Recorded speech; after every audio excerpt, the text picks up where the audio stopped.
5 žingsniai, 5 patarimai, 5 taisyklės prieš nusprendžiant, kad man tikrai to reikia. Pirmas dalykas yra pagalvoti apie problemą, dėl ko tu kreipies pas gydytoją, pas chirurgą. Ar man tikrai to reikia?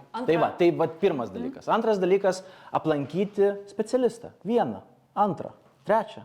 Turėkit kuo daugiau nuomonių, kuo daugiau informacijos, tuo geresnis rezultatas. Nebijokit, gerai, trečias dalykas. Taip, dabar nebijoti pasiskaityti internete apie šitą problemą ir kaip ją spręsti. Ir apie chirurgą. Ir apie chirurgą galite paskaityti, bet reikia būti kritišku. Reiškia, ne viskas, kas internete rašoma, yra tiesa. Ketvirta taisyklė. Padaryti pertrauką tarp vienos konsultacijos, kitos, tiesiog duoti laiko apsispręsti. Sau ir sprendimai, kai kurie ateis patys su laiku, neskubėti. Ir paskutinis 5 dalykas, tai turbūt būtų tas ryšys su chirurgu ir chirurgo empatija.